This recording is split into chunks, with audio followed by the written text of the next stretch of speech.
to my channel. Last week we talked about how important social emotional learning is in the classroom. And I brought to you a free interactive read aloud that you could download for the book Jabari Jumps.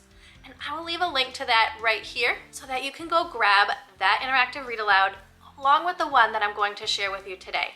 I have another free interactive read aloud for you to download to help teach social emotional learning in your classroom. But first, if you're new here, my name is Sarah, and I show up on this channel every Sunday night with read aloud tips and book ideas that you can take into your classroom right away.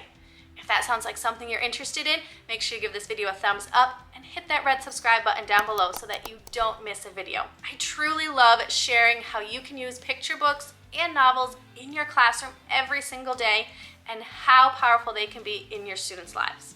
So today, we're going to jump into social emotional learning. These are some critical life skills that are not only helpful right now, but will continue to help students throughout their entire lives. Helping students to understand themselves and to be able to work with others is so important. And picture books allow students to see other characters, their favorite characters, go through these critical, important life situations before they face it in their own lives.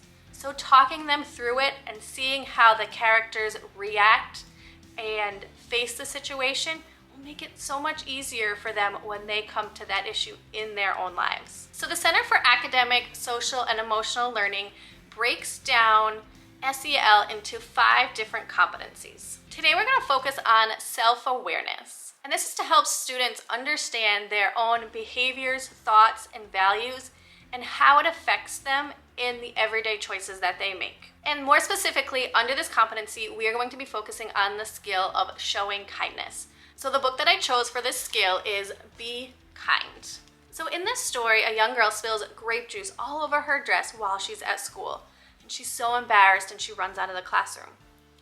Another student notices and wants to help her feel better, but doesn't really know how. So as we go through the story along with this child, we explore what it means to be kind and empathetic towards others, and how each act, whether it's big or small, can make a huge difference. And I love how this book provides a lot of concrete examples as a jumping point for students.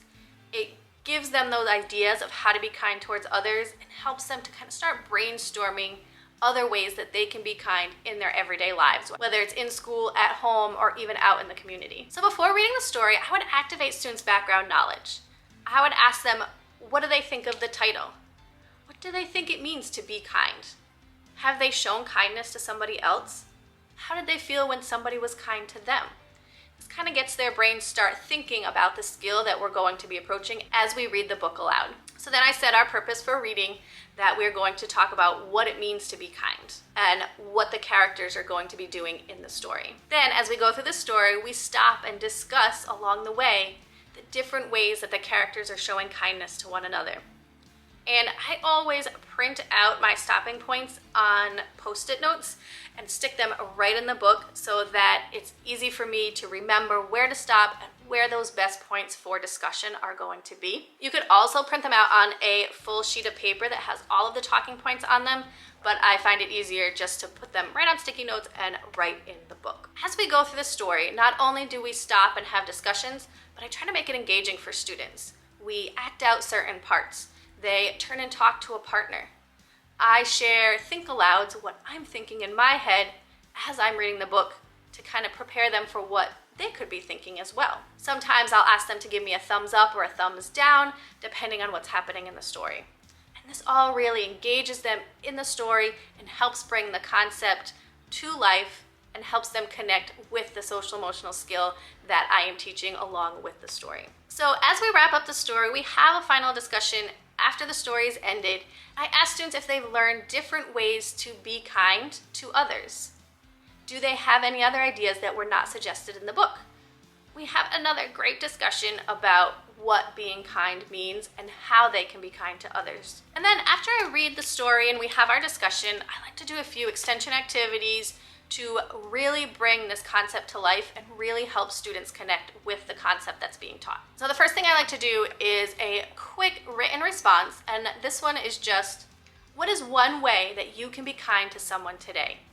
So they just pull one quick idea from the book or one that we brainstormed as a class and write it down so that it really gets their mind thinking about how they can apply it to their own lives right away. I also like to do an activity sheet, and since the written response was showing an act of kindness, this one is about words of kindness. What are some kind things that you can say to somebody else?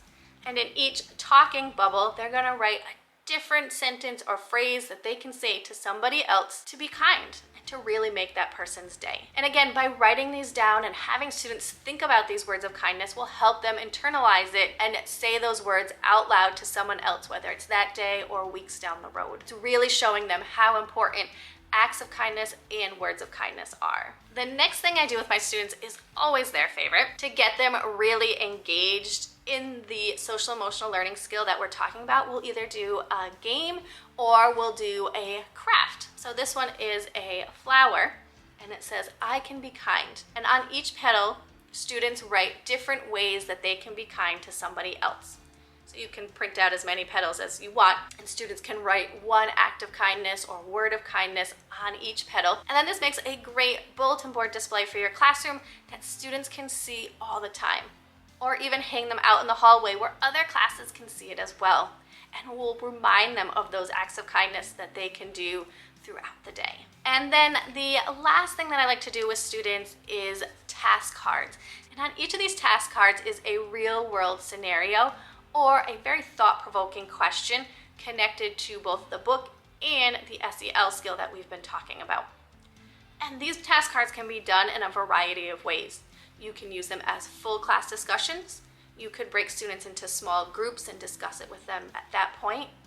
You could have students work in pairs and they can have a conversation between the two of them answering these questions. Or you could have students do it independently and write out their answers on a sheet of paper. Always interesting to hear students or see students' written responses to each of these different questions. And I usually do 8 to 10 task cards with my students to discuss the SEL skill and the book that we just read to go along with it and how they can connect it to their own lives. So all of the activities that I just shared with you for the book Be Kind can be downloaded for free. There's a link in the description box down below. You will get all of the discussion questions, which you can print right on Post-it notes or on the full sheet. I have both options available. You'll receive the written response sheet, the activity sheet, as well as the craft template and the task cards, along with a full lesson plan all laid out for you so that you can put this into action in your classroom right away. And as you can see, I didn't even go out and buy the book. I borrowed it from the library, which is what I recommend you doing as well, unless you already have it in your class library. But you don't even need to go out and buy it. Borrow it from the library and use this lesson with your students in your classroom. Because as I mentioned before, social emotional learning is more important than ever, and using picture books is a great way to teach these skills to your students in your classroom. I hope that this video was helpful for you and that you'll be able to use this lesson right away with your students.